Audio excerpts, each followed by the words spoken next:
Assalamualaikum warahmatullahi wabarakatuh. Di video kali ini, di pagi hari ini, saya kedatangan Mio Soul. Ini cover-covernya sudah dibuka oleh pemiliknya. Katanya ingin turun mesin. Yang punya ingin turun mesin ya, dia sudah tahu penyakitnya. Dan penyakitnya itu motor ini suka ngebul atau boros oli. Jadi kalau jalan itu dia ngebul. Tuh di bagian knalpotnya juga dia basah sekali ya, karena mungkin ngebulnya itu sudah parah dan otomatis boros oli atau olinya cepat habis. Nah, dia bawa motor ini dalam keadaan covernya sudah dibuka. Dia ingin memperbaiki masalah motornya ini yang suka boros oli dan ngebul ya. Biasanya masalah seperti ini ada di bagian ruang bakar ya teman-teman, ada di sini nih. Nah, sebelum kita bongkar, kita coba hidupkan dulu ya. Karena dengan dihidupkan dulu kita bisa bisa menebak kerusakannya, estimasi biayanya berapa, tingkat keparahannya bisa kita cek melalui suara.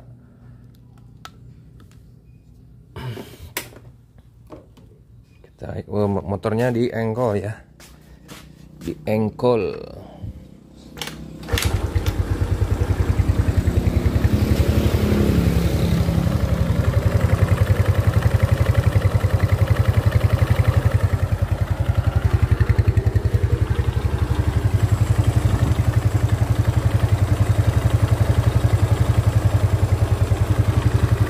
Lumayan ya. Nah, untuk suara mesinnya masih lumayan, tidak terlalu ngelotok atau kasar ya. Nah, oke, kita bongkar kalau sudah seperti ini. Siap. Kita buka dulu bagian knalpot ya. Kita bongkar, pertama kita buka knalpotnya dulu. Pakai kunci 12, umumnya kunci 12. Di sini udah diubah, yang satunya pakai kunci 14. Nah, untuk estimasi biaya ya kurang lebih sekitar 500-an habis ya. Karena ini sepertinya untuk noken dan yang lainnya nggak kena. Jadi suara masih halus. Nah, kalau sudah mesinnya sudah kasar, ngelatak, segala macem, nah itu bisa di atas 1 juta ya.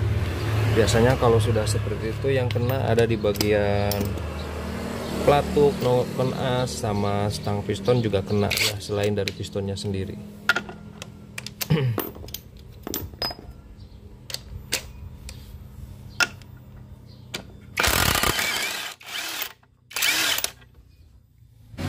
Oke, berhubung bodi-bodi sudah dibongkar, knalpot sudah, kita buka langsung bagian joknya.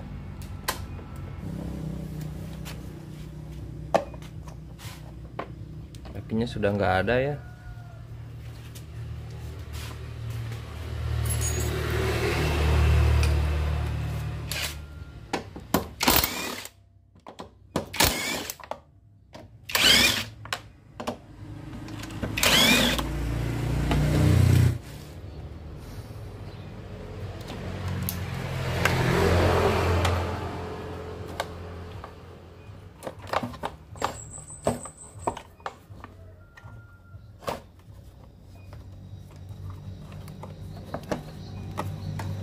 Lanjut buka bagian karabu.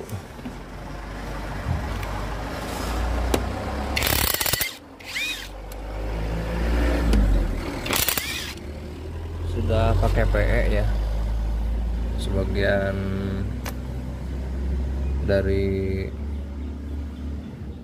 part-part yang lain sudah dilepas ya, sudah nggak ori lagi. Kurang lebih bongkar pasangnya seperti ini ya, urut-urutannya. Buka knalpot, buka bodi, pas karbu, lalu langsung ke bagian head ya.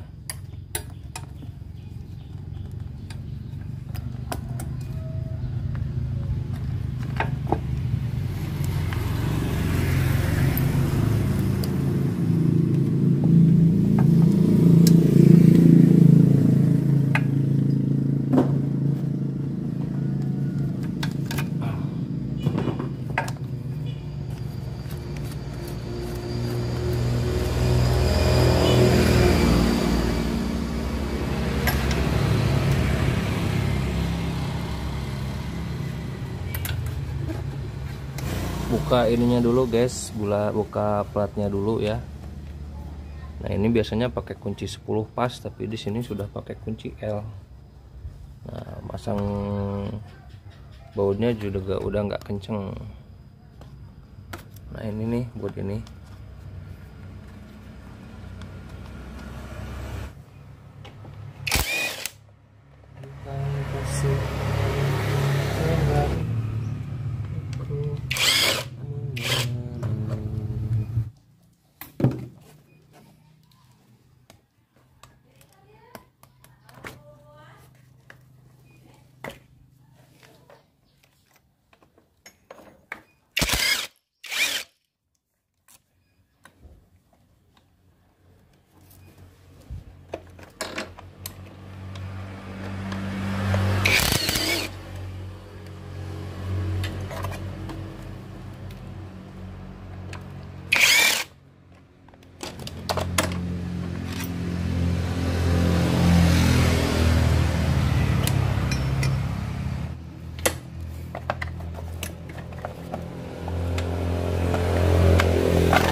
Mungkinkah kau masih mengharapkanku?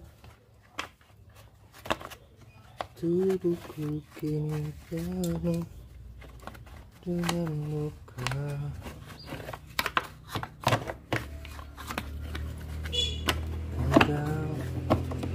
Oh, untuk estimasi biaya ya, ini kalau masalah seperti ini, kalau tanpa kerusakan ya sudah saya bahas tadi.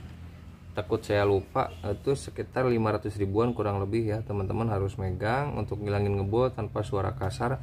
Kalau ada suara kasar apalagi ngelotrok ya, estimasi kurang lebih 1 juta rupiah. Kalau semua covernya sudah dibuka, cover plastiknya utamanya ya, tinggal kita buka bagian sintrik. Duh, ini udah bekas mahat ya. Udah agak selek, tapi alhamdulillah bisa dibuka dengan kunci L. Ini untuk ukuran kunci L nya, yang belum tahu teman-teman pakai kunci L5. Kunci L5, nanti di bagian dalamnya ada kunci 12. Teman-teman bisa pakai kunci 12 sok atau 12 T.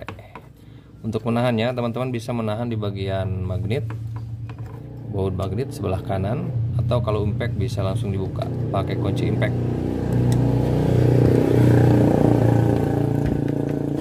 Nah ini ya, ini kunci 12. Yuk bangga. Wow, bekas mahat semua ya teman-teman, mantap.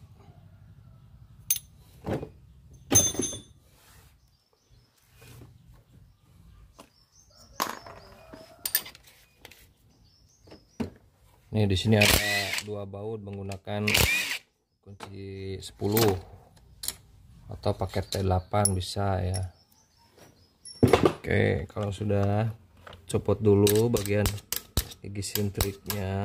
Nah, sebelum kita buka baut boring,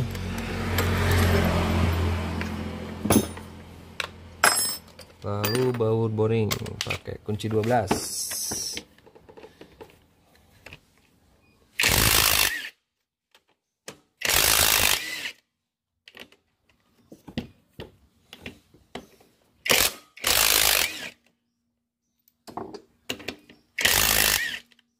Nah, sudah, kalau sudah seperti ini tinggal bisa dilepas, tinggal kita buka baut.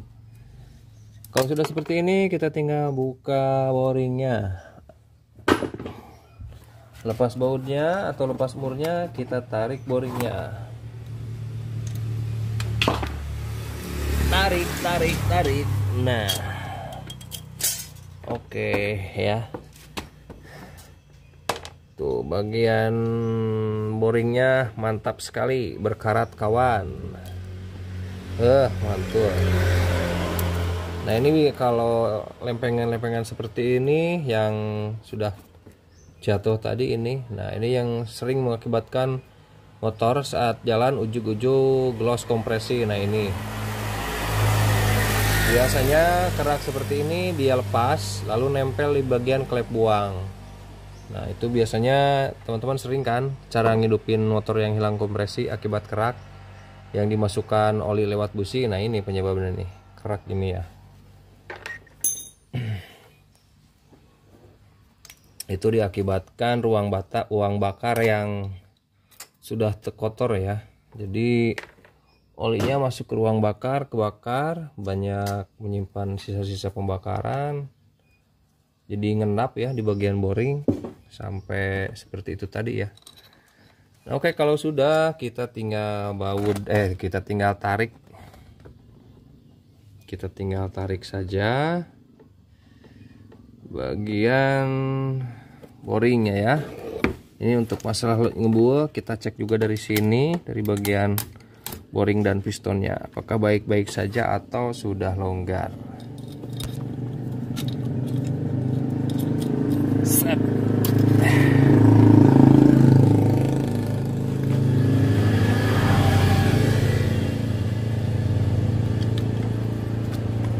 Set. Untuk perpak nanti kita akan ganti ya, satu set top set. Top set itu perpak sepaket. Untuk bagian head itu namanya biasanya kita menyebutnya top set. Kalau untuk keseluruhan perpak namanya itu full set ya. Buat yang belum tahu saja, ini kondisi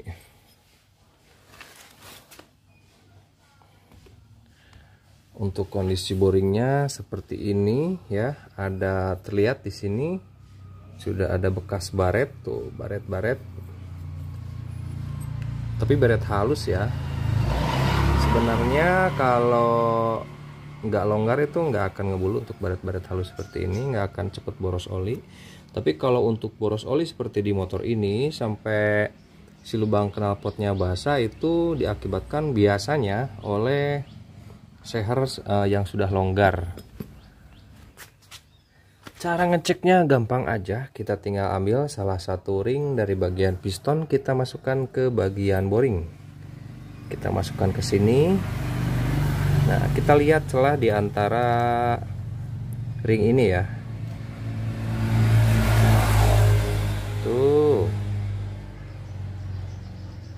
Terlihat di kamera ya, nih di bagian celah ini. Itu sudah lebih dari sekitar 1 mili. Ini harusnya rapat ya, meskipun ada toleransi tapi tidak serenggang ini, mungkin 0,2 atau 0,1 sampai 0,2 mili ya, mungkin untuk setelah melakukan penggantian piston atau ring piston. Nah kalau sudah seperti ini sudah di atas 1 mili. Nah ini otomatis piston longgar, dan akibat longgar maka si oli dari ruang bakar secara sedikit-sedikit masuk ke ruang bakar, bocor ya, diakibatkan ring piston yang nggak bisa menahan oli, yang akibatnya masuk ke ruang bakar dan ikut terbakar. Nah yang ngebul itu adalah oli yang ikut terbakar. Nah otomatis motor ini harus dilakukan penggantian piston, harus di reamer atau di quarter. Kalau di daerah saya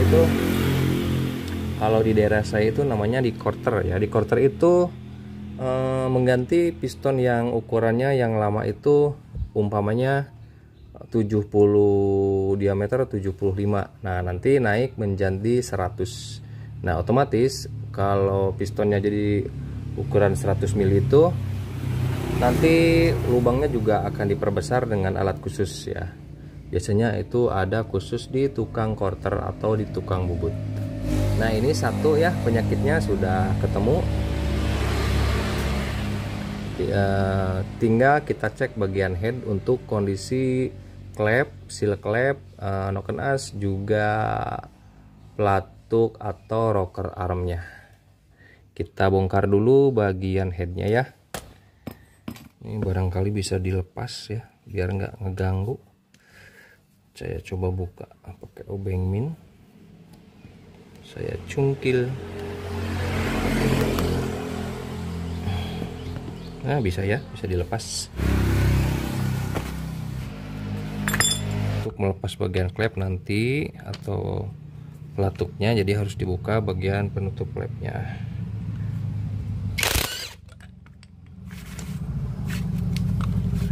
Pakai kunci 24.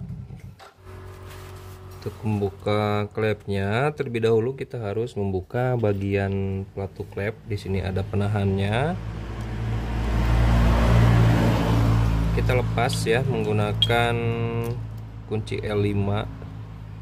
Ini penahan as pelatuk atau as rocker arm, berikut penahan dari noken as biar nggak keluar ya.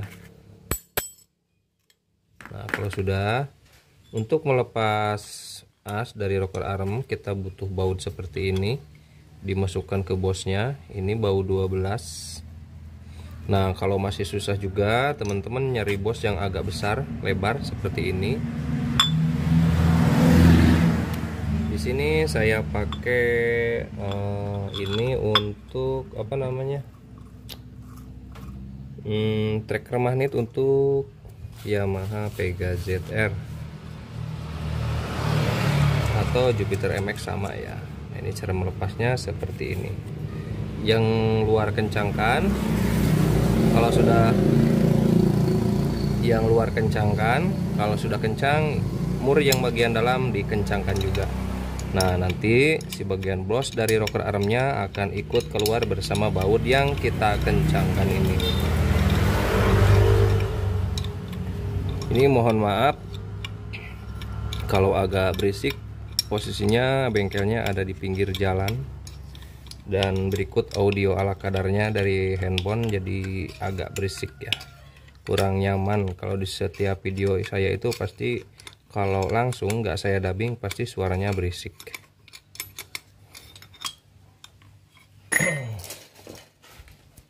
Atau kalau sudah agak longgar kita bisa posisikan seperti ini di palu bagian ininya, trackernya. Nah, bosnya ikut keluar ya. Seperti ini. Untuk bos rocker arm satunya lagi sama ya, pakai kunci 12 juga atau pakai baut 12 juga, yang kurang lebih panjangnya sekitar 12 cm ya.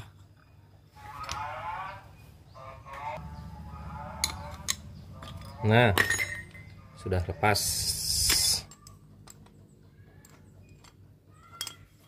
Nah, nyari-nyari celah yang enak aja tuh, tinggal buka bagian klepnya. Untuk klepnya, muka klep itu biasanya seperti ini ya, tahankan penutup klep, simpan sini. Umpamakan ini ini saya kan pakai mata sok untuk impact, teman-teman bisa pakai kunci busi, letakkan di bagian ini nih. Nah, di bagian atas dari tutup per klep, jangan sampai nyentuh yang tengah, lubangnya tepat di tengah ya, seperti ini. Nah,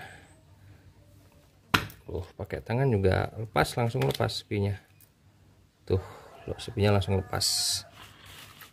Satunya lagi sama, pakai kunci busi, pull pakai tangan. Loh, langsung lepas. Simpan baik-baik ya kedua sepi klep ini. Biasanya yang kecil-kecil seperti ini susah nyarinya ya, kalau hilang susah nyarinya, berabe. Mending kalau deket toko spare part, kalau jauh berabe ya, bisa berabe.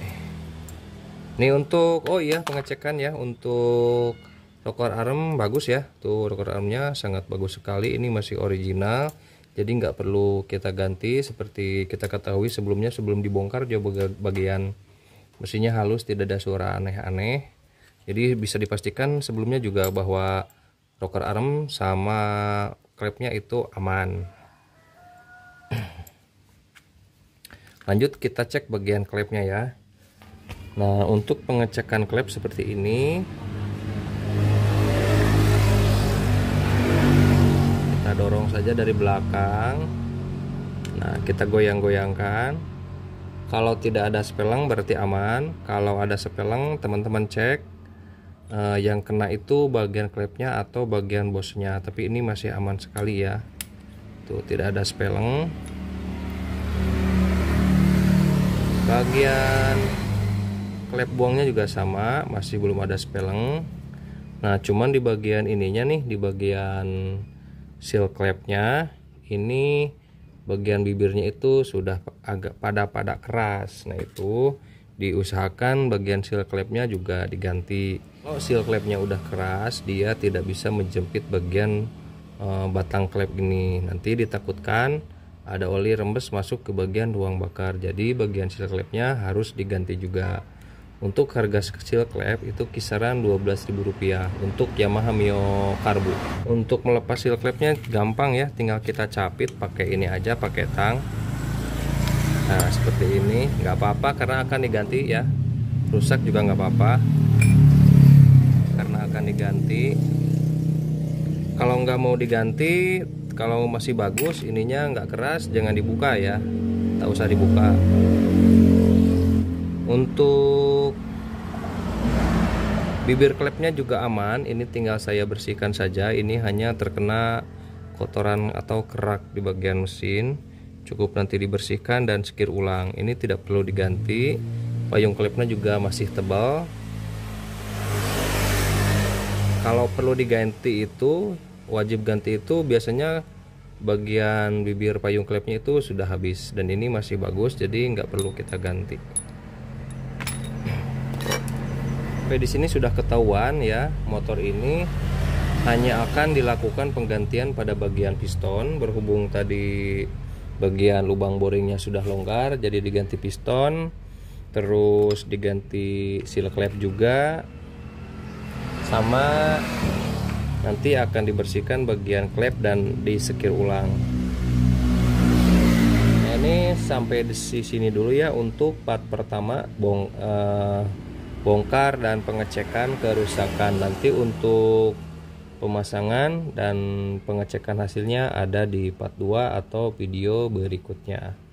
Terima kasih, sampai jumpa di video berikutnya ya. Jangan lupa di part kedua buat teman-teman pemula yang ingin mengetahui proses perbaikan motor Mio yang ngebul, silahkan dicek video part ini dan di part 2 di video berikutnya. Assalamualaikum warahmatullahi wabarakatuh.